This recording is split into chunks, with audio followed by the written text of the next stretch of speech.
Toujours dans les registres sécurité, les déploiements constants des militaires rwandais en République centrafricaine le long de la frontière qui sépare la République démocratique du Congo et la Centrafrique dans les cadres des accords de défense entre les deux pays, ainsi cité le Rwanda et la République centrafricaine.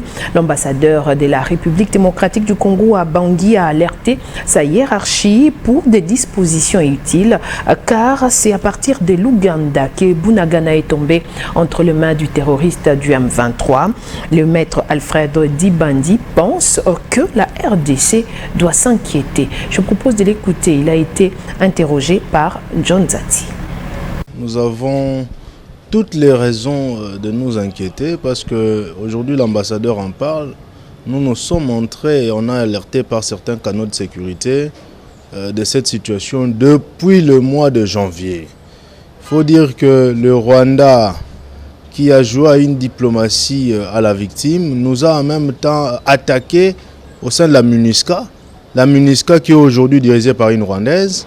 La mission de police de la MINUSCA qui est dirigée par un Rwandais. Mais les Congolais sont revenus et depuis que nous sommes revenus, il n'y a jamais eu de procès à notre charge, de procès équitables qui aboutissent à des acquittements ou des condamnations.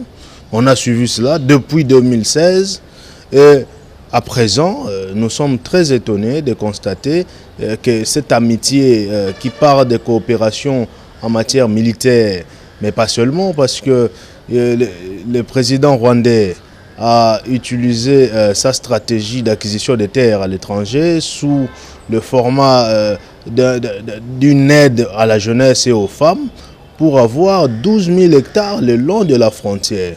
Moi, les jeunes de Libenge de chez moi m'ont appelé, certains m'ont contacté pour me dire que les choses ne vont pas bien et qu'il faut alerter la plus haute hiérarchie du pays.